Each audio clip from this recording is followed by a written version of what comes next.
B, C, D, chante avec moi. Les lettres dansent, c'est la joie. E, F, G, H à l'unisson. Vive l'alphabet en chanson. A pour arbre tout là-haut. B pour ballon bien trop beau. C pour chat qui fait des pas. D pour dauphin dans les mers en bas. A, B, C, D, chante avec moi. Les lettres dansent, c'est la joie. E, F, G, H à l'unisson. Vive l'alphabet en chanson. E pour école, on apprend. F pour fleur au printemps. J pour gâteau, miam, quel régal. H pour hérisson, petit animal. I, J, K, L, chante avec moi. Les lettres dansent, c'est la joie. M, N, O, P, à l'unisson. Vive l'alphabet en chanson. I pour igloo bien glacé. J pour jardin coloré. K pour koala qui grimpe là-haut. L pour lune qui brille bientôt. Les lettres dansent, c'est la joie. Q, R, S, T, chante avec moi. U, V, W, X, à l'unisson. Vive l'alphabet en chanson. Même pour montagne très très haute. N pour nuage qui flotte. O pour orange à croquer. P pour papillon coloré. Q pour question, qu'en penses-tu? R pour robot qui dit coucou. 16 pour soleil qui chauffe bien. T pour train, partons loin. U pour uniforme élégant. V pour voiture qui roule tout le temps. W pour wagon accroché derrière. X pour xylophone, musique dans l'air. Dernier Z, zouzou, chante avec moi. L'alphabet danse, quelle joie. De A à Z, on a tout appris. Bravo à toi, tu es un génie.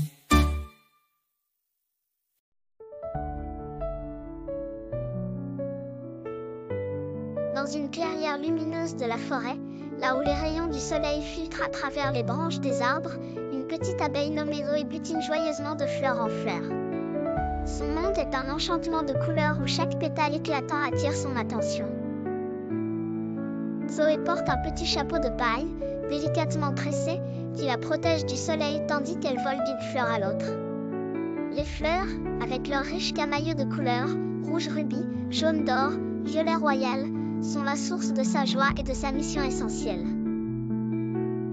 Elle sait qu'elles ne sont pas seulement des beautés de la nature, mais les fondations de l'écosystème dont elle fait partie. Un jour, alors qu'elle fait une pause sur une large marguerite, un papillon majestueux aux ailes d'azur s'approche et s'arrête à côté d'elle. « Bonjour, Zoé, dit-il avec une voix douce. Que fais-tu aujourd'hui dans ce jardin merveilleux ?» Zoé, regardant autour d'elle avec émerveillement, répond « Je m'assure que les fleurs soient heureuses. » En retour, elles nous offrent tout ce dont nous avons besoin. Mais sais-tu pourquoi elles sont si importantes? Le papillon, curieux, remue ses antennes élégamment. « Je suis tout oui, Zoé. Explique-moi. » Eh bien, commence Zoé avec clarté et passion, les fleurs sont comme les étoiles du jour. Elles attirent les abeilles et les papillons pour qu'ils puissent se nourrir de leur nectar. En échange, nous les aidons à se reproduire en transportant leur pollen d'une fleur à l'autre. Sans nous, plusieurs plantes ne pourraient pas fructifier. Et sans plantes, il n'y aurait pas de nourriture pour de nombreux animaux, y compris nous. Elle marque une pause, observant la réaction du papillon. Le papillon, impressionné, hoche la tête. Je ne pensais pas qu'elle faisait tant de choses. Zoé sourit, sa fourrure couleur de miel brillant sous le soleil, oui, et elles font bien plus. Elles purifient l'air, embellissent notre monde, et surtout, Elle rappelle aux créatures de cette terre la beauté de la vie. C'est grâce à leur éclat que notre forêt est si vivante. C'est une danse entre nous et elle, un échange mystérieux mais vital. En entendant cela, un vent doux enveloppe la clairière, faisant onduler les fleurs comme dans une chorégraphie parfaitement synchronisée. Le papillon, ému par les paroles de Zoé, promet de répandre le message. Je partagerai cela avec les autres créatures, dit-il. Il est important de savoir à quel point nos efforts pour protéger notre maison comptent. Zoé hoche la tête, contente. Merci, ami papillon. À nous ensemble de veiller sur ce merveilleux monde. Ainsi, sur des ailes chatoyantes, la nouvelle se répandit dans toute la forêt, apportée par le papillon, de feuille en feuille, de branche en branche. Les animaux commencèrent à se rassembler et à discuter de nouvelles façons de préserver les précieuses merveilles de la clairière. Ainsi, grâce à Zoé, l'abeille, l'harmonie de leur écosystème fut renforcée, un lien de compassion et de coopération tissé fermement entre chaque vivant de la forêt.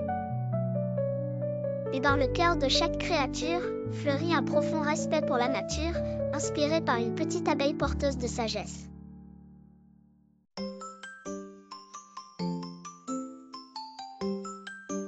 Dans une forêt magique où le ciel était toujours peint aux couleurs de l'aube et les rivières scintillaient d'or liquide, vivait un groupe d'animaux extraordinaires.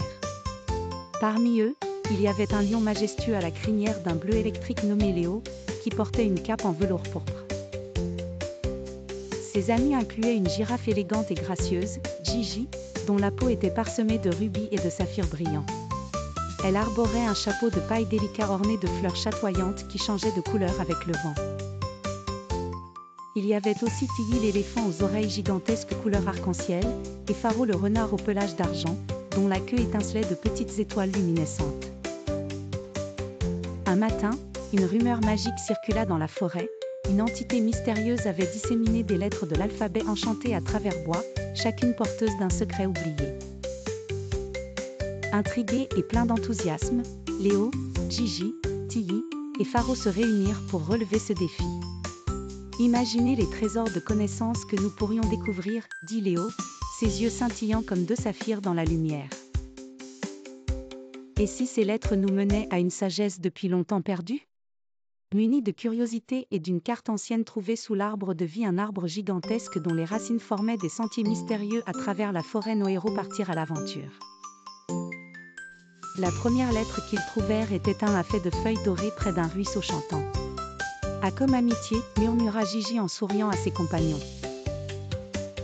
Leur découverte les menait à la rencontre d'autres animaux tout aussi fascinants et de plusieurs mystères anciens de la forêt. Chaque lettre récupérée chantait une mélodie enchanteresse qui résonnait dans l'air, les poussant à avancer avec plus de vigueur. Mais alors qu'ils pénétraient plus profondément dans la forêt, ils furent confrontés à un dilemme. Un dé en cristal perchait au sommet d'une montagne que seule Tilly pouvait atteindre à l'aide de ses grandes oreilles colorées. Elle dut surmonter sa peur du vide pour le récupérer. Encouragée par ses amis, elle s'éleva majestueusement et ramena la lettre triomphante. Chaque défi auquel ils faisaient face exigeait qu'ils usent de leur intelligence, de leur force et surtout de l'unité qui les liait. Ensemble, ils découvrirent des secrets sur eux-mêmes et sur l'amitié qui transformèrent leur cœur. Lorsque l'ultime lettre fut rassemblée, elle forma un mot magique qui réveilla l'esprit protecteur de la forêt. Il apparut devant eux en un éclat de lumière émeraude, et le paysage autour d'eux sembla vivifié et renouvelé par sa présence bienveillante. « Merci, mes chers amis, dit l'esprit en étendant ses bras de lumière au-dessus d'eux. Vous avez ravivé la force de l'alphabet, et en cela, redonné à la forêt son souffle vivant. » Ravis de leur quête accomplie, Léo, Gigi, Tilly et Faro retournèrent vers leur foyer, les cœurs débordants de fierté et d'émerveillement, liés plus que jamais par l'aventure extraordinaire qu'ils venaient de vivre. Il était une fois deux adorables enfants prénommés Sam et Saradia qui vivaient dans un quartier pétillant de vie et de couleurs. Sam, l'aîné de la famille, avait 9 ans. Il avait des yeux marron pétillants, tout comme sa petite sœur. Il portait toujours son pantalon court préféré avec une chemise et une ceinture de portage, coiffé d'un képi pour parfaire son allure élégante. Saradia, qui avait 7 ans, aimait porter sa salopette en jean par-dessus un t-shirt rouge vif. Elle avait un grand amour pour la mode et un immense respect de soi. Sam et Saradia n'étaient pas des enfants ordinaires. Ils étaient les héros de la politesse dans leur quartier. Ils croyaient que la gentillesse et le respect pouvaient rendre le monde meilleur. Leur quartier était un endroit où les roses fleurissaient toute l'année et où les enfants jouaient sous le doux soleil des beaux jours. Chaque matin, Sam et Saradia commençaient leur journée en saluant tous ceux qu'ils rencontraient sur leur chemin. « Bonjour, Madame Dupont », lançait-il joyeusement à la vieille dame du coin. « Salut, Tom », disait-il tout sourire au boulanger qui les accueillait par un clin d'œil complice. Sam, avec son amour des surprises, aimait organiser des petites fêtes. Il rangeait alors son képi. Avec Saradia, il préparait des cartes d'invitation. Saradia décorait le parc de guirlandes colorées, veillant toujours à ce que tout soit parfait. Elle avait un talent particulier pour donner à chaque occasion un éclat supplémentaire. Tu sais, Sam, la politesse, c'est comme un sourire que tu portes dans ton cœur, disait souvent Saradia. Sa voix douce et rassurante était écoutée par tous les enfants du quartier, qui, influencés par Sam et Saradia, avaient eux aussi adopté des manières courtoises. Leurs amis, comme Léa, un garçon joyeux avec une chevelure rousse étonnante, et Camille, la fille aux tresses dorées, les suivaient dans leur mission de rendre chaque coin du quartier plus chaleureux et accueillant.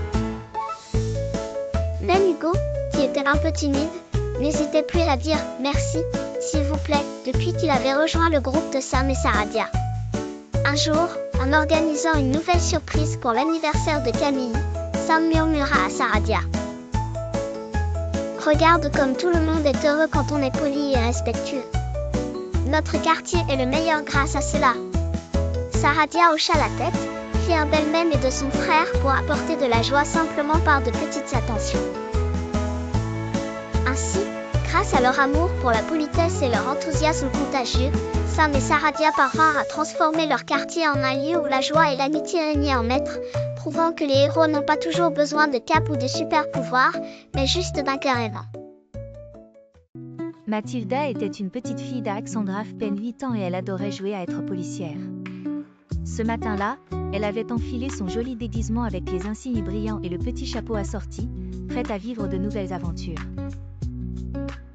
Le soleil éclatant illuminait les rues du centre-ville, où les couleurs semblaient encore plus vives, et l'atmosphère résonnait de rires joyeux. Armée de son insigne et de son sifflet en plastique, Mathilda marcha de manière assurée le long du trottoir. Avec un air sérieux, elle saluait les passants et leur demandait poliment comment ils allaient. Les adultes riaient doucement, attendris par l'enthousiasme de cette petite policière en herbe. Arrivée devant la boutique de Monsieur Dupont, Mathilda s'arrêta net en constatant une longue file d'attente. Sa curiosité piquée, elle avança et s'informa de la situation. « Y a-t-il un problème, monsieur ?» Monsieur Dupont, en riant, répondit « Oh non, ma chère Mathilda, pas de problème ici. Juste tous ces gens qui attendent mes délicieux croissants au chocolat, comme chaque samedi matin. » Rassurée et amusée, Mathilda continua son chemin jusqu'au parc central.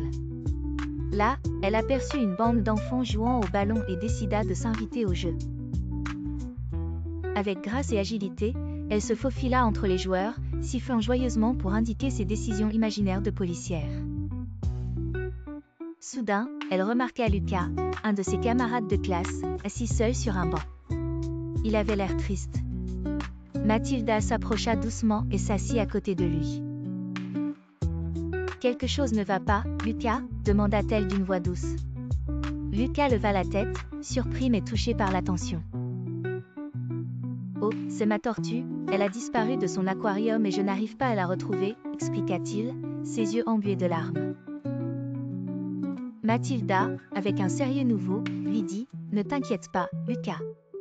Ta tortue ne doit pas être bien loin. Je vais t'aider à la chercher. » Avec Lucas, Mathilda fouilla le parc, regardant sous les bancs et parmi les buissons. Son esprit inventif l'aida à imaginer des indices fictifs qui pourraient mener à la petite fuyarde. Finalement, nichés au pied d'une statue, ils retrouvèrent la tortue en train de faire une sieste. Lucas était ravi. Merci, Mathilda, tu es la meilleure policière, s'exclama-t-il avec émerveillement. Heureuse d'avoir pu aider son amie, Mathilda reprit son rôle de gardienne des lieux, veillant à ce que tout le monde soit heureux et en sécurité. Tout au long de l'après-midi, elle patrouilla son territoire, assurée et bienveillante, rêvant déjà de ses prochaines missions. Ainsi, dans cet après-midi lumineux, la petite Mathilda en costume de policière avait illuminé le centre-ville de sa gentillesse, prouvant qu'on n'est jamais trop jeune pour faire régner le bonheur autour de soi. Dans un petit village en bois niché au cœur d'une vallée verdoyante, un mystérieux four à pain diffusait une délicieuse odeur qui flottait jusqu'aux collines environnantes. Madame Louise, la célèbre boulangère du village, s'affairait avec ses ustensiles dorés, confectionnant avec amour ses célèbres gâteaux. Aujourd'hui, elle entreprenait de créer un petit bonhomme de pain d'épices, destiné à charmer petits et grands. Mais quelque chose d'extraordinaire allait se produire. Alors que la forme dorée et parfumée sortait du four, un événement inattendu eut lieu. Le petit bonhomme de pain d'épices ouvrit les yeux, fit un bond et avant que quiconque puisse réagir, il s'élança à travers la cuisine. « Attrape-moi si tu peux !» s'écria-t-il avec une voix espiègle. Ses yeux robustes brillaient d'une lumière copine, et sa poitrine était ornée de 3 boutons colorés. Madame Louise, reconnaissant immédiatement la rare opportunité de voir ses talents prendre littéralement vie, se lança dans une course effrénée derrière lui. Mais elle n'était pas seule. À mesure que le bonhomme de pain d'épices s'échappait de la boutique, il attirait l'attention de divers protagonistes du village. Maisons au toit rougeoyant, champs dorés s'étendant à perte de vue, les habitants du village étaient tous captivés par le spectacle inédit. Il y avait Pierre, un ancien forgeron, vêtu d'une chemise à carreaux bleus et blancs impeccables, dont les bretelles et le béret témoignaient d'une élégance rustique. Sa fille, Claire, avec sa jupe vert émeraude et son gilet brodé à la main, courait à ses côtés, ses boucles blanches jouant avec la brise. Tous deux, amusés par ce spectacle, participaient joyeusement à la poursuite. La compagnie s'agrandit encore avec l'arrivée de Monsieur Dupont, érudit du village, vêtu d'un manteau en laine finement taillé qui traçait un chemin élégant sur le sol. Avec son sens de l'histoire, il voyait déjà le potentiel de cette aventure unique et tenait à y participer. Le bonhomme de pain d'épices menait la danse, filant entre les ruelles de pierre, sautant par-dessus les petites rivières scintillantes et naviguant à travers les foules comme un poisson dans l'eau. Son parcours croisa celui de plusieurs animaux du village. Un chat noir au pelage soyeux et un chien espiègle au collier rouge décidèrent de jouer également à la poursuite. Finalement, le bonhomme de pain d'épices atteignit le bout du village, là où les bois s'étalèrent un espace émeraude. Mais à ce moment précis, au sommet d'une colline voisine, une renarde astucieuse, au pelage roux et aux yeux malins, l'attendait discrètement. « Grimpe sur mon dos, petit bonhomme, et je te porterai à travers la rivière, proposa-t-elle avec un clin d'œil complice. Mais le petit bonhomme, rusé et méfiant malgré sa taille, sourit et déclina poliment l'offre de la renarde. « La liberté me suffit à voyager seul, » répondit-il avant de s'élancer vers de nouveaux horizons, laissant derrière lui une traînée de parfums sucrés. Ainsi, le bonhomme de pain d'épices disparut dans la forêt, devenu une légende vivante pour les habitants du village, qui se demanderaient pendant longtemps comment une création pâtissière avait réussi à insuffler tant de joie et de mystère dans leur quotidien. Et dans la boulangerie de Madame Louise, le vieux four continuait de cuire en silence, attendant peut-être le jour où un autre miracle pourrait advenir. Il était une fois, dans le village pittoresque de Boisvelours, niché au cœur d'une vallée verdoyante, 2 jumeaux inséparables, Hugo et Cléo. Dès leur plus jeune âge, ils partageaient une curiosité insatiable pour les mystères et légendes qui entouraient leur paisible village. Le village de Boisvelours, célèbre pour ses coquelicots rouges vifs et ses forêts tapissées de brume matinale, était le lieu de prédilection des rêveurs et des aventuriers. Un jour, alors qu'ils s'aventuraient plus loin que jamais dans la forêt mystique qui bordait leur maison, Hugo et Cléo découvrirent une clairière secrète. En son centre se trouvait un ancien coffre de bois, orné de gravures énigmatiques et de symboles mystérieux. Après un regard complice, Ils parvinrent à ouvrir le coffre, poussiéreux mais étrangement intact. À l'intérieur, soigneusement posée sur un lit de velours fané, se tenait une baguette magique étincelante. En l'observant de plus près, une lumière douce et apaisante semblait rayonner de l'objet, illuminant leurs visages émerveillés. Soudain, une question tourbillonna dans leurs esprits. Quel secret cette baguette renfermait-elle, et surtout, pourquoi était-elle cachée ici dans cette forêt oubliée? Leur cœur battant à tout rompre, les jumeaux décidèrent de retourner au village pour consulter le sage du village, maître Sylvestre, renommé pour ses connaissances sur l'étrange et l'inexplicable. Il leur révéla que la baguette appartenait à un puissant enchanteur qui avait autrefois protégé le village de forces mystérieuses. Avec cette révélation, Hugo et Cléo comprenaient maintenant que leur découverte n'était pas un simple hasard, mais peut-être un appel du destin. La forêt de Bois-Velours n'avait pas encore livré tous ses secrets, et les jumeaux, désormais emplis d'une mission, se promit de découvrir la véritable étendue des pouvoirs de la baguette magique.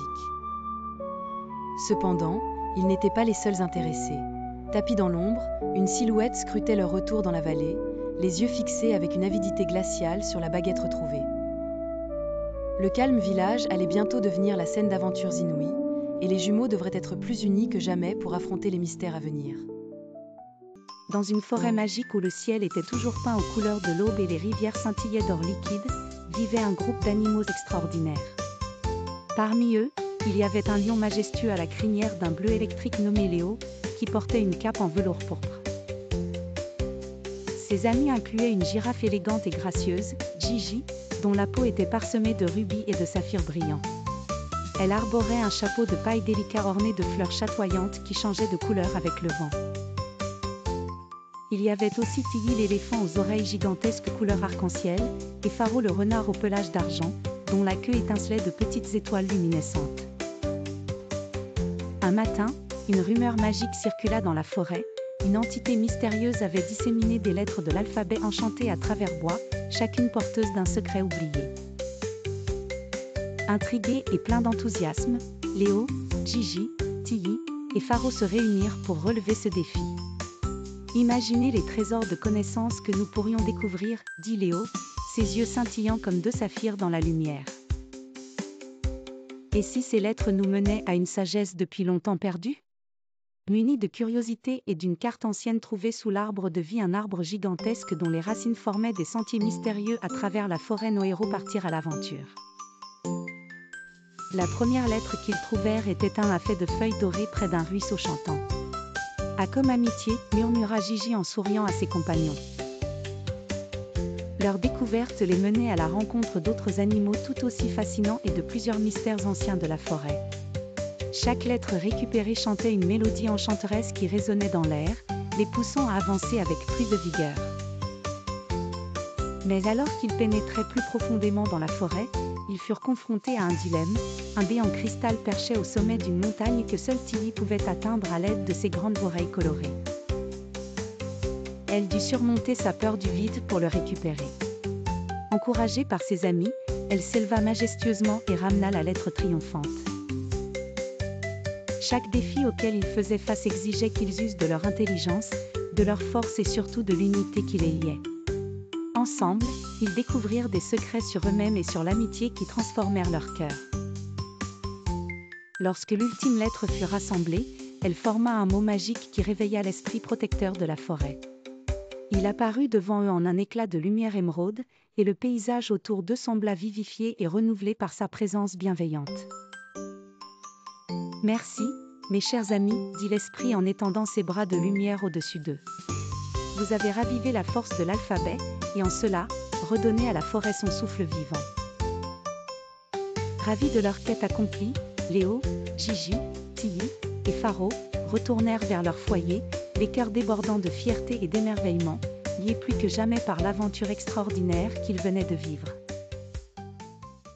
Dans une petite ville nichée au cœur des montagnes, Emma et Lucas, âgés respectivement de 7 et 8 ans, partageaient une histoire d'amitié profondément forgée par le chagrin.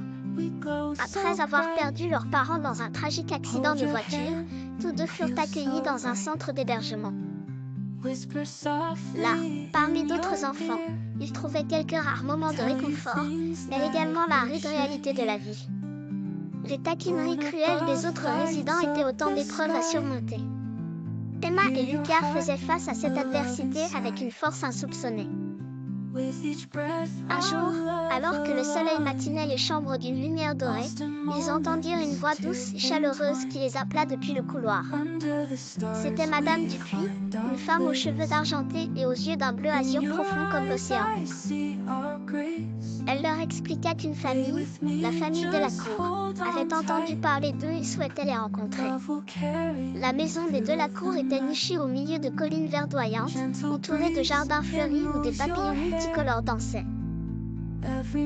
Dès leur arrivée, Emma et Lucas furent accueillis par un couple rayonnant, Amélie et Paul, qui les serrèrent dans leurs bras avec une tendresse inouïe.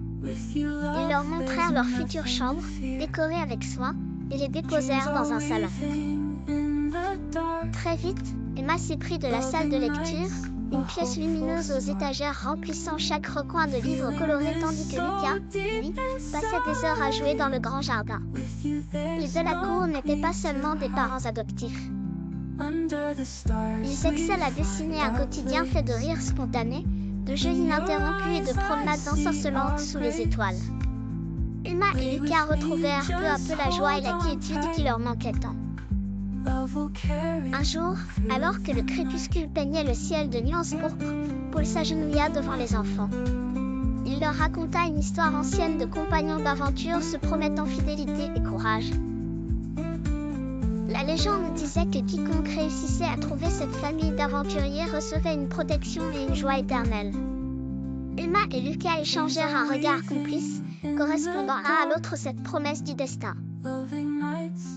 Pour la première fois, ils se sentirent pleinement chez eux. Leur cœur, autrefois lourd, battait désormais en harmonie avec le sourire indéfectible des Delacour. Leur voyage vers le bonheur venait à peine de commencer.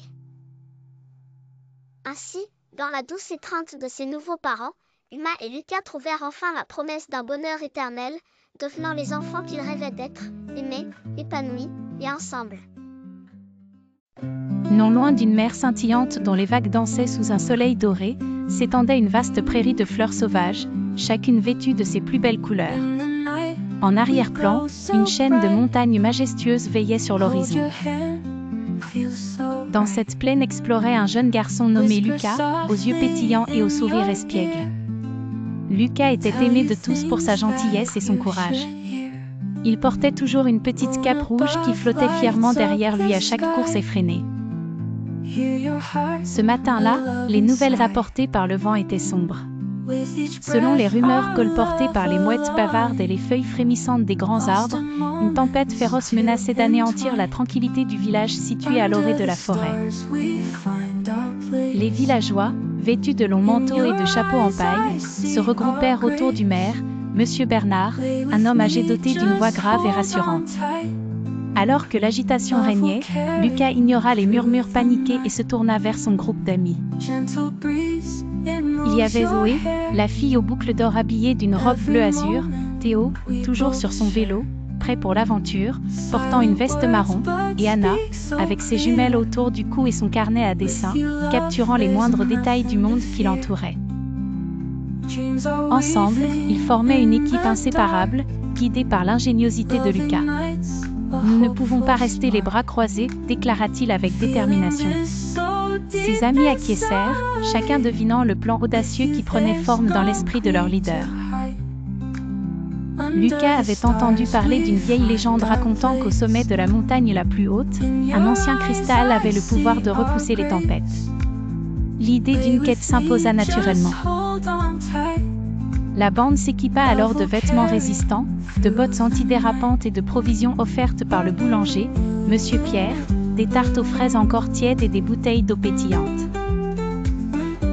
Leur ascension fut parsemée de défis, des pentes escarpées, des sentiers sinueux et une rencontre surprise avec un aigle majestueux qui survola leur passage. Mais rien ne pouvait atténuer l'ardeur de Lucas et ses amis, mus par une détermination inébranlable. Au sommet, le vent soufflait avec fureur, mais le cristal se tenait là, radieux. Lucas l'approcha avec révérence. Sa lumière étincelante enveloppa le groupe, et à cet instant, une paix inattendue envahit l'atmosphère. Le ciel s'éclaircit, les nuages menaçants se dissipèrent. De retour au village, tout le monde accueillit les jeunes aventuriers comme des héros. Le maire Bernard, avec des larmes de gratitude dans les yeux, commenta que le courage et l'unité avaient triomphé de l'adversité. Les mots de leur aventure firent le tour de la région.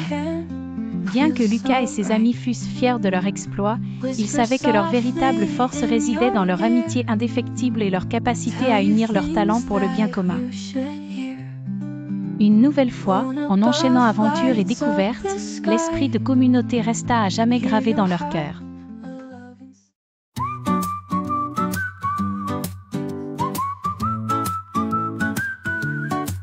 Quand je vois le soleil briller haut, les couleurs dansent comme un tableau, les fleurs éclatent dans un éclat chaud.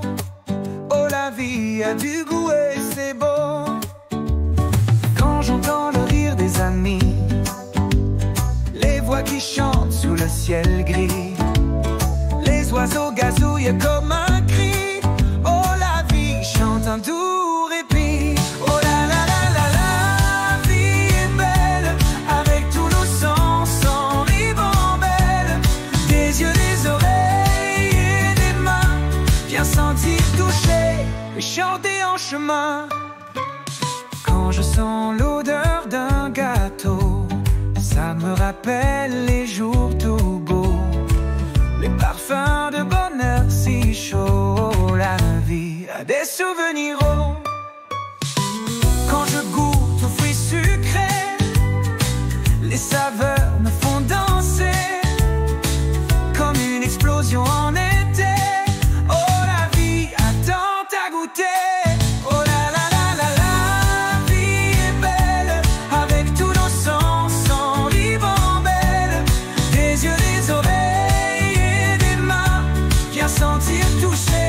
Chanter en chemin.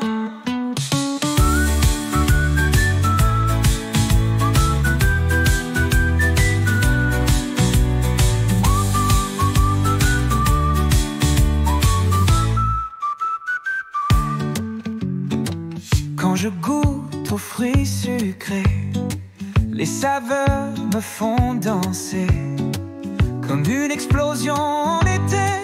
Oh, la vie a tant à goûter. Oh là là là là, la vie est belle, avec tous nos sens, sans ribambelle, des yeux, des oreilles et des mains, bien sentir, toucher et chanter en chemin.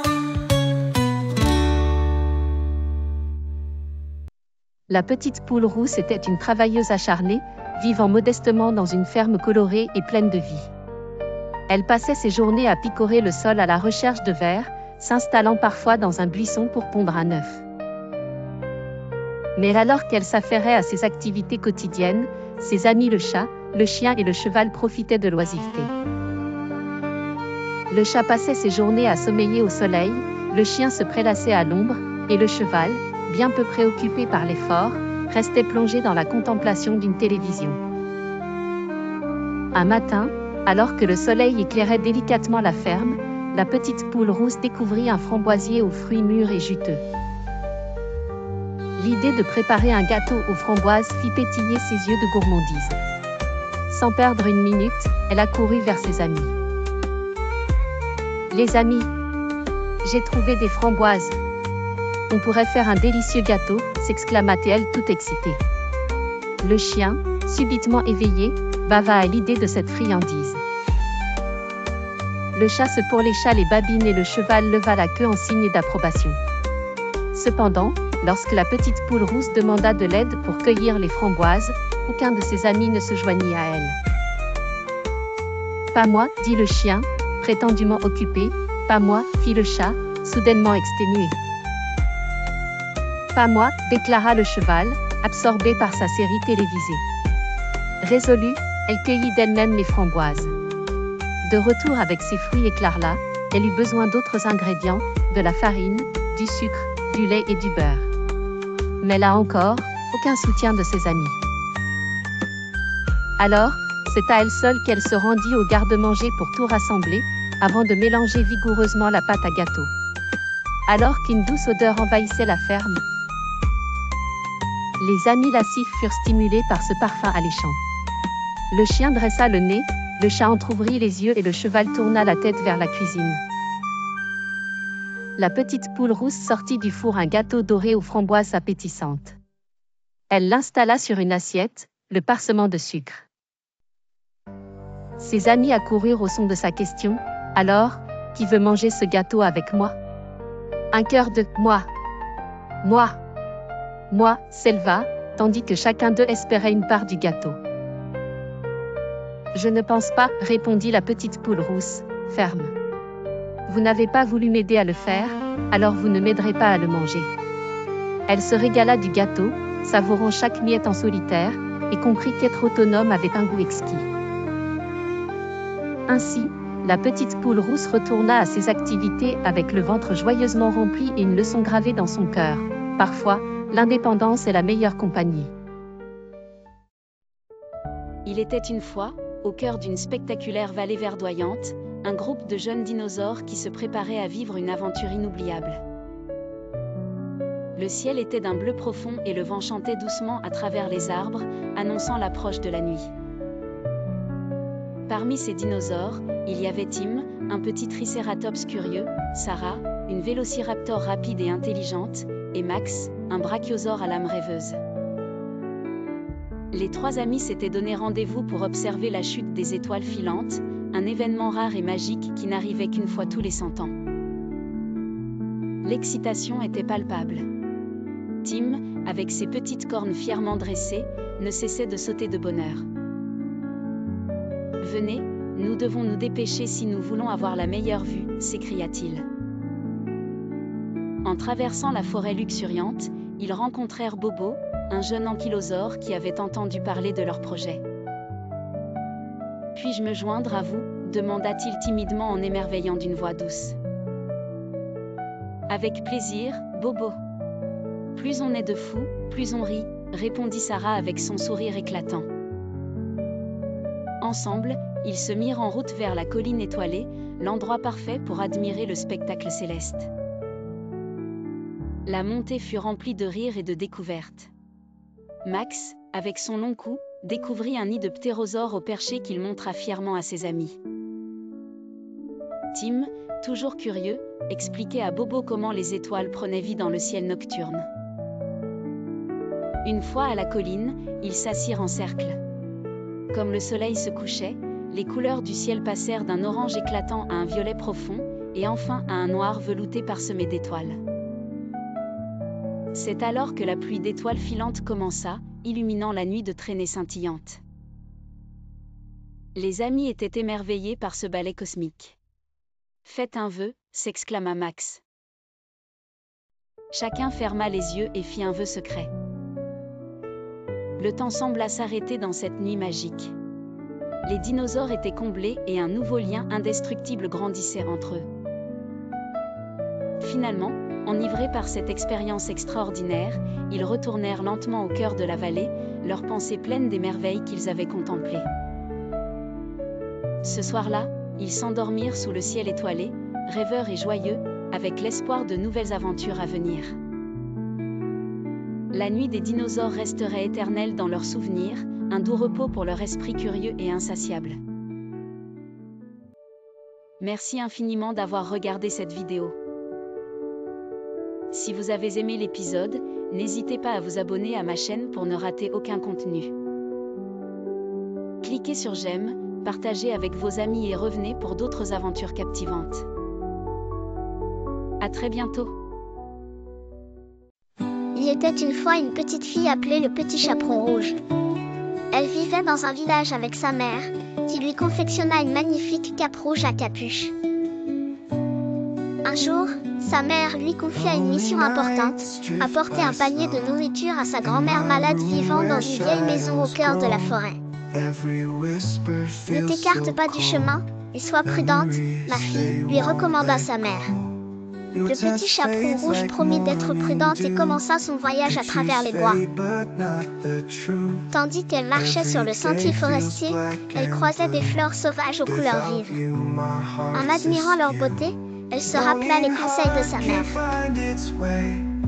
La tentation de cueillir quelques-unes pour sa grand-mère était trop forte. Elle s'écarta du chemin, oubliant momentanément sa mission, et ramassa les plus belles fleurs qu'elle trouva. Soudain, le petit chaperon rouge aperçut un grand loup gris entre les arbres. Il avait des yeux mystérieux et une voix douce et curieuse. « Où vas-tu avec ce joli panier, petite fille ?» lui demanda le loup. Un peu méfiante, mais enjouée par son aventure, elle répondit « Je vais voir ma grand-mère qui habite dans cette maison de l'autre côté de la forêt. » Le loup, qui rêvait d'un bon repas, conçut un plan malin pour arriver chez la grand-mère en premier. Après quelques politesses, il indiqua au petit chaperon rouge un autre chemin soi-disant plus court. Le loup s'élança à toute vitesse vers la maison de la vieille dame. Le petit chaperon rouge, encore absorbé par la cueillette des fleurs, mit beaucoup plus de temps à arriver chez sa grand-mère. Lorsqu'elle arriva enfin, elle fut surprise de trouver la porte entr'ouverte. En entrant, elle remarqua immédiatement quelque chose d'étrange. Sa grand-mère n'avait jamais semblé aussi grande ni aussi poilue. « Grand-mère, que vous avez de grands yeux !» s'écria-t-elle. « C'est pour mieux te voir, mon enfant !» répondit le loup déguisé d'une voix douce. « Et ses grandes oreilles ?» La conversation continua, révélant peu à peu la supercherie. Le loup, savourant déjà sa victoire, bondit hors du lit et se jeta sur le petit chaperon rouge. Juste à ce moment, un chasseur qui passait par là, entendant le vacarme, s'approcha de la maison, puis entra d'un coup. Il immobilisa le loup d'un geste rapide et libéra le petit chaperon rouge et sa grand-mère, que le loup avait enfermés dans une armoire. Saine et sauve, elles remercièrent chaleureusement le chasseur. Le petit chaperon rouge promit de toujours écouter les conseils de sa mère à l'avenir et de ne jamais s'écarter du chemin. Ainsi, elles purent profiter du panier de provisions après cette aventure, et la moralité de l'histoire demeura claire. L'obéissance et la prudence sont des vertus qui permettent d'éviter bien des dangers. Fin. Dans un joli petit village entouré de collines verdoyantes et de champs de fleurs colorées vivaient deux meilleurs amis, Kevens et Joe.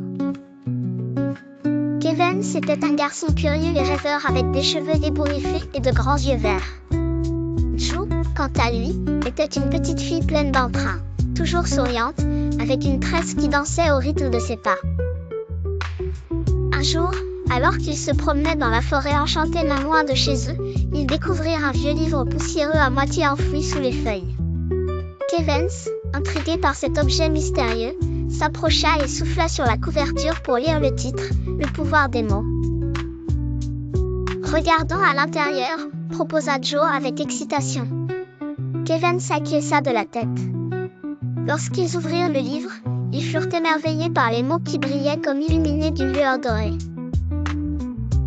Une phrase attira l'attention de Joe, celui qui connaît le véritable pouvoir des mots peut faire danser les pierres et chanter les arbres. Incroyable, dit Kevens, les yeux écarquillés. Et si nous essayions? Ils décidèrent donc de lire à haute voix quelques phrases de ce livre magique. D'abord hésitant, ils prirent confiance au fur et à mesure que les mots prenaient vie autour d'eux. À leur grande surprise, les pierres commencèrent à s'animer, formant une danse joyeuse, tandis que les arbres fredonnaient une douce mélodie. Kevens et Joe étaient émerveillés. « Les mots sont vraiment puissants, dit Joe, abasourdi. » Mais, rapidement, ils comprirent que leur pouvoir pouvait aussi causer des problèmes. La danse des pierres s'intensifiait, devenant incontrôlable, et les arbres se mirent à chanter si fort qu'ils effrayaient les oiseaux du coin. « Il faut arrêter, sinon notre village ne pourra plus dormir cette nuit, » s'inquiéta Kevens. Avec soin, ils parcoururent le livre pour trouver une solution. Ils découvrirent alors une phrase qui pouvait apaiser le tumulte causé par le pouvoir des mots. En récitant cette formule, les pierres revinrent à leur place et les arbres cessèrent leur concert furieux. Quel soulagement, soupira Joe. Nous devons utiliser ce livre avec sagesse. Ils décidèrent de ranger l'ouvrage dans un endroit secret pour qu'il ne tombe pas entre de mauvaises mains. Chaque jour, en passant devant leur cachette secrète, Kevin et Joe se rappelaient la grande responsabilité que représente le pouvoir des mots. Depuis ce jour, ils s'assurent de toujours choisir leurs mots avec soin car ils savent combien ils peuvent influencer le monde qui les entoure. Et c'est ainsi que Kevin et Joe apprirent une précieuse leçon sur le pouvoir et l'importance des mots. Il était une fois une petite fille nommée Alice qui adorait lire des histoires d'aventure. Un jour, alors qu'elle était assise sous un arbre avec sa sœur, elle aperçut un lapin blanc courant à toute vitesse. Contrairement aux autres lapins, celui-ci portait une veste et une montre à gousset qu'il regardait sans cesse en répétant « Je suis en retard, je suis en retard ». Curieuse comme elle était, Alice ne put s'empêcher de le suivre jusqu'à un grand terrier de lapins. Sans réfléchir, elle sauta dedans et débuta ainsi son incroyable voyage au pays des merveilles.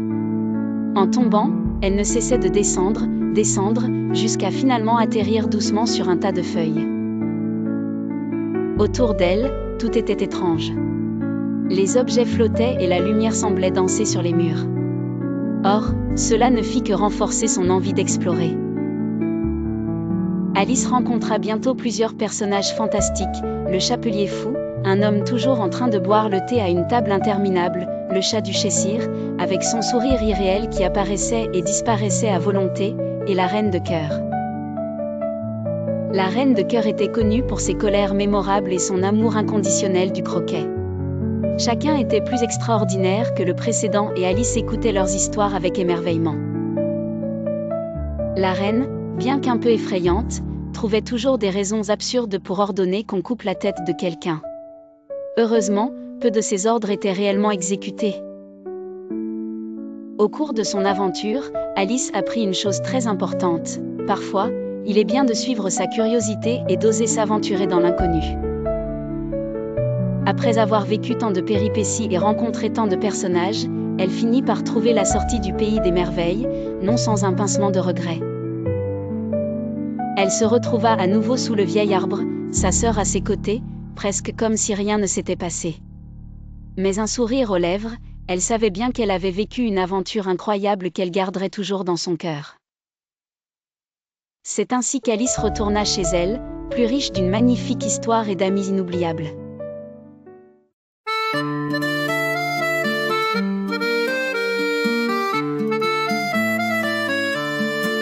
La neige tombe du ciel, c'est blanc, c'est doux, c'est magique. Les flocons dansent dans l'air et je sens mon cœur qui bat avec joie.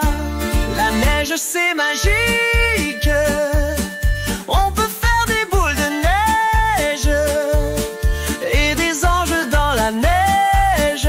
C'est l'hiver, c'est l'hiver. Les sapins sont illuminés, les lumières scintillent, c'est beau. Les enfants jouent dans la neige et je sens mon cœur qui bat avec joie. La neige tombe du ciel, c'est blanc, c'est doux, c'est magique. Les flocons dansent dans l'air et je sens mon cœur qui bat avec joie. La neige c'est magique, on peut faire des boules de neige et des anges dans la neige. C'est l'hiver, c'est l'hiver.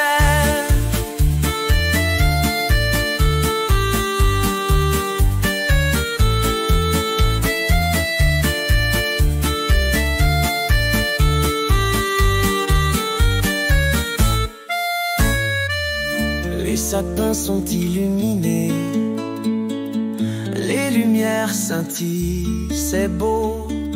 Les enfants jouent dans la neige et je sens mon cœur qui bat avec joie. La neige tombe du ciel, c'est blanc, c'est doux, c'est magique. Les flocons dansent dans l'air et je sens mon cœur qui bat avec joie. La neige c'est magique, on peut faire des boules de neige et des anges dans la neige. C'est l'hiver,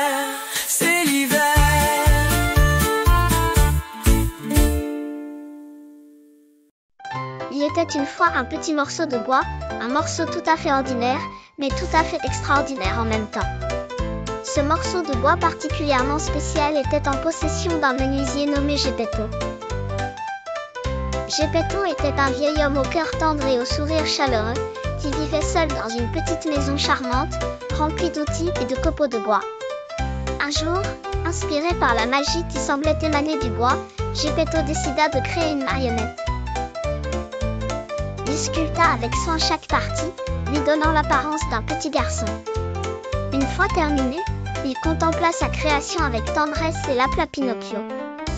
Miraculeusement, au sommet de la fraîche nuit étoilée, la petite marionnette prit vie et dit « Bonjour, papa ». Pinocchio était ravi d'explorer ce vaste monde plein de couleurs et de mystères. Sa curiosité insatiable le menait de découverte en découverte, émerveillé par chaque fleur qu'il sentait, chaque oiseau qu'il entendait chanter. Mais, hélas, Pinocchio devait apprendre à être un véritable petit garçon. Pour ce faire, il devait suivre un chemin parsemé d'apprentissage et d'erreurs. Parfois, ses choix le conduisaient dans de mauvaises aventures.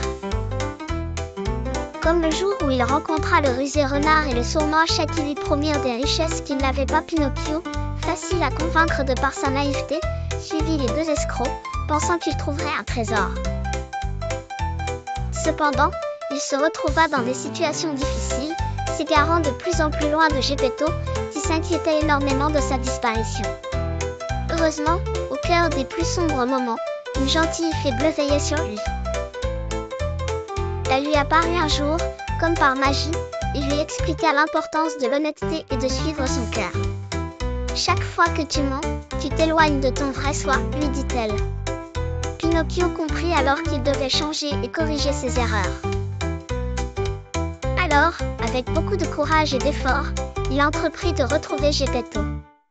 En chemin, il fit preuve de bravoure et d'habileté, surmontant les obstacles sur son chemin et sauvant même d'autres personnages qui, comme lui, s'étaient perdus dans des rêves trompeurs.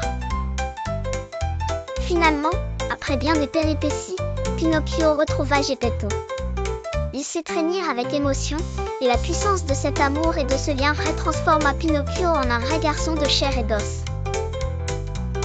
Ainsi, à travers ses aventures et ses leçons apprises, Pinocchio découvrit la beauté de la vérité et de l'amour sincère.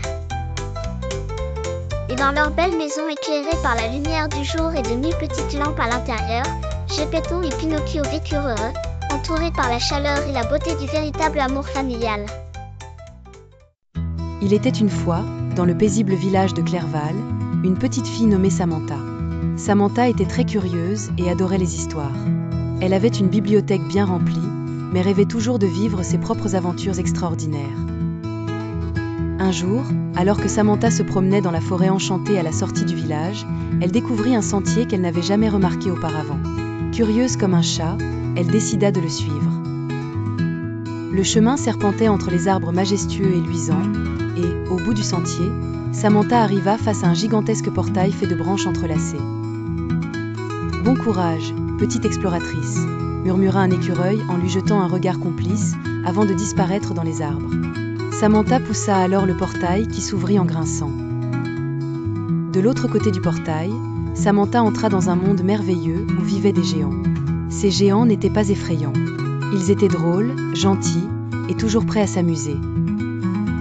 Le premier géant qu'elle rencontra s'appelait Hugo. Il avait des cheveux aussi rouges que l'automne et un rire qui résonnait comme les cloches d'une église le matin de Noël. Hugo était en train de peindre un arc-en-ciel sur le ciel. « Bonjour Samantha » s'exclama-t-il en la voyant. « Veux-tu voir comment les géants créent les arcs-en-ciel » Samantha, éblouie par les couleurs vives et la joie qu'elles apportaient, acquiesça avec enthousiasme. Hugo lui prêta une brosse géante, et ensemble, ils peignèrent un nouvel arc-en-ciel. Samantha rencontra ensuite Brune, une géante avec des tresses blondes et un talent incroyable pour raconter des histoires. Brune invita Samantha à s'asseoir sur un coussin moelleux, près d'un feu chaleureux.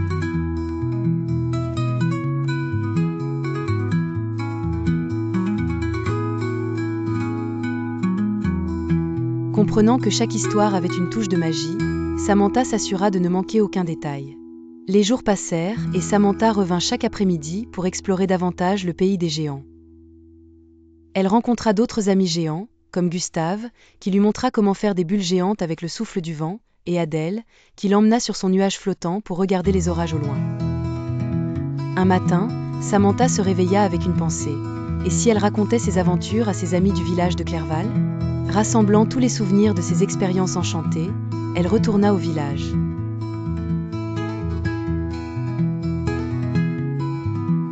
Les histoires vécurent à travers ces mots, et bientôt, chacun de ses amis rêva d'explorer le sentier mystérieux de la forêt enchantée. Ainsi, grâce à son aventure avec ses amis géants, Samantha devint célèbre à Clerval pour ses incroyables contes. Et à chaque récit, elle rappelait à tous que l'imaginaire n'avait pas de frontières. L'histoire de Samantha et de ses amis géants ne fut jamais oubliée, et chaque soir, des étoiles fleurirent dans le ciel, illuminant les rêves de tous les habitants du village.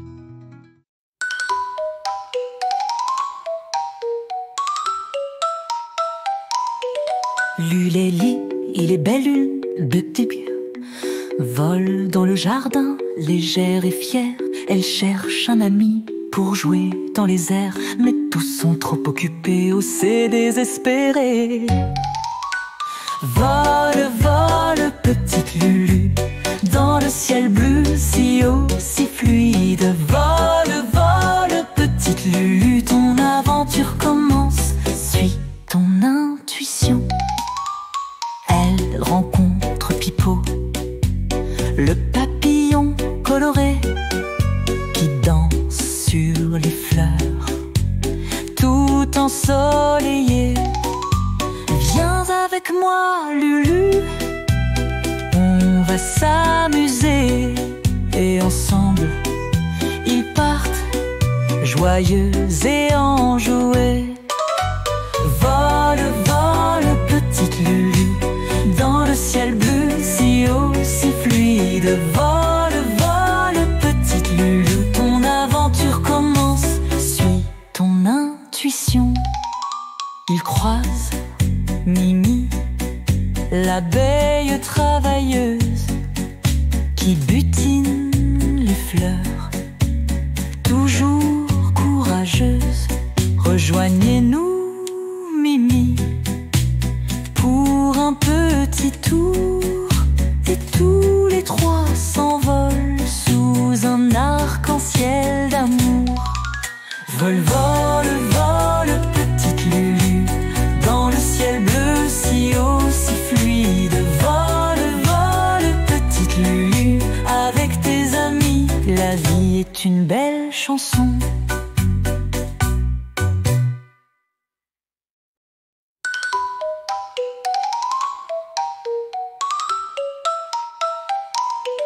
L'Ulélie, il est belle une de début, vole dans le jardin, légère et fière. Elle cherche un ami pour jouer dans les airs, mais tous sont trop occupés, oh c'est désespéré. Vole, vole, petite Lulu, dans le ciel bleu, si haut, si fluide. Vole, vole, petite Lulu, ton aventure commence, suis ton intuition. Elle rencontre Pipo, le papillon coloré qui danse sur les fleurs, tout ensoleillé. Viens avec moi, Lulu, on va s'amuser. Et ensemble, ils partent, joyeux et enjoués. Vole, vole, petite Lulu, dans le ciel bleu, si haut, si fluide. Vole, vole, petite Lulu, ton aventure commence, suis ton intuition. Ils croisent Mimi, l'abeille travailleuse, qui butine les fleurs, toujours courageuse. Rejoignez-nous, Mimi, pour un petit tour. Et tous les trois s'envolent sous un arc-en-ciel d'amour. Vol, vol, vol, petite Lulu, dans le ciel bleu, si haut, si fluide. Vol, vol, petite Lulu, avec tes amis, la vie est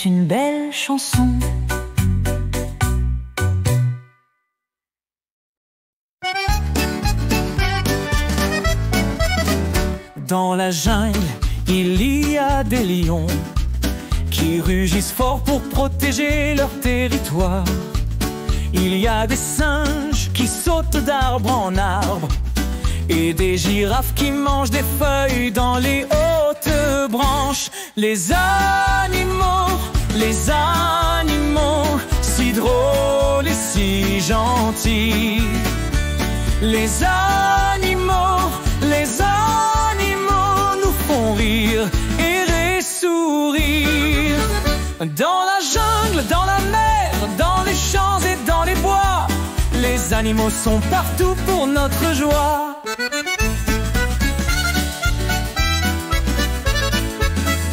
Dans la mer, il y a des poissons qui nagent vite pour échapper aux requins. Il y a des dauphins qui sautent hors de l'eau et des tortues qui plongent pour chercher des algues. Les animaux, si drôles et si gentils. Les animaux nous font rire et sourire. Dans la jungle, dans la mer, dans les champs et dans les bois, les animaux sont partout pour notre joie.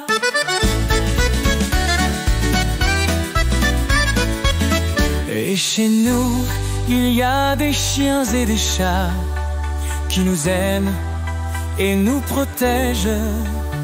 Nous devons les aimer et les soigner pour qu'ils soient heureux et en bonne santé.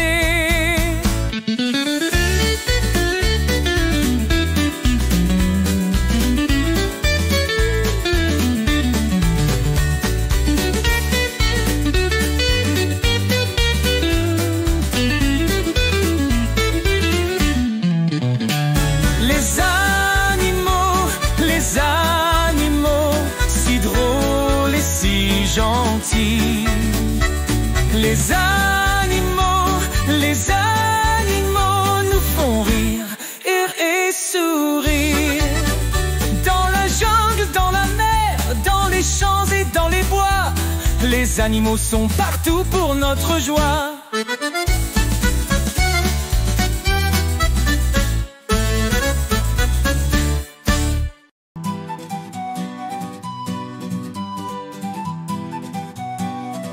Bibo l'éléphant, tout gris tout grand, cherchait son sourire, il était tristement. Il a regardé sous les arbres, dans l'herbe, mais son sourire restait en réserve. Oh, oh, oh, où est mon sourire? Oh, oh, oh, je veux le retrouver. Avec mes amis, je vais chercher mon sourire, je vais le dénicher. Zaza la girafe lui dit viens voir, le bonheur est dans le ciel bleu le soir. Lulu le singe cria non c'est ici, dans les bananes c'est ça la magie. Oh, oh, oh, où est mon sourire? Oh, oh, oh, je veux le retrouver. Avec mes amis je vais chercher mon sourire, je vais le dénicher. Puis Bibo entendit un rire cristallin, c'était Mimi l'oiseau tout là-haut soudain. Ton sourire est en toi petit éléphant, quand tu ris avec nous il revient en chantant. Oh, oh, oh, j'ai retrouvé mon sourire. Oh, oh, oh, il était dans mon cœur. Avec mes amis je vais rire, le bonheur c'est notre plus grande valeur.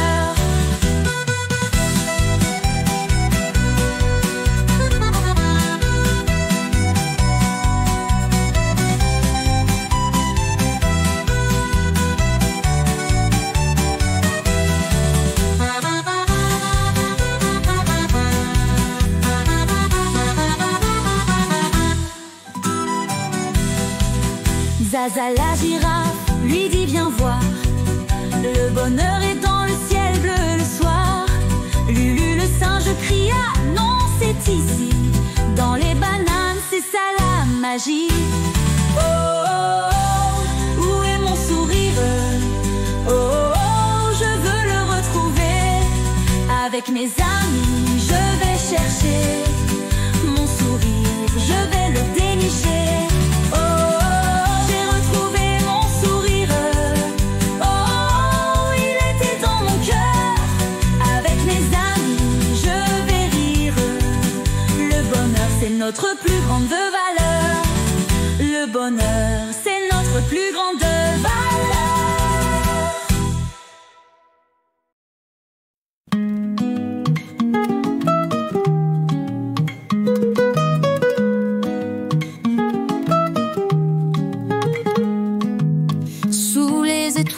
Notre secret, des rires légers, des pas discrets. Les papillons dansent dans la brume. Le temps s'arrête dans ce costume. Au rythme doux des tambourins, les âmes se croisent, tombent les pincements. Les âmes s'enflamment la nuit obscure, sous les lanternes qui rassurent. Papillon, papillon, vole avec moi. Papillon, papillon, envole-toi.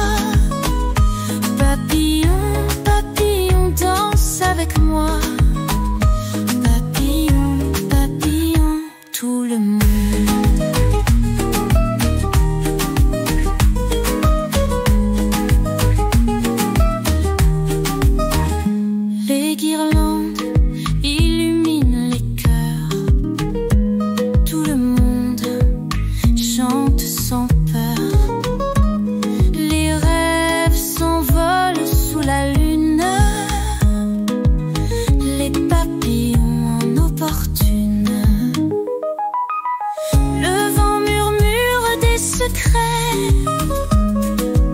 Sous la chaleur des palmiers serrés, les bras se tendent vers l'infini. Les cœurs se montrent tant épris. Papillon, papillon, vole avec moi. Papillon, papillon, envole-toi. Avec moi, papillon, papillon, tout le monde.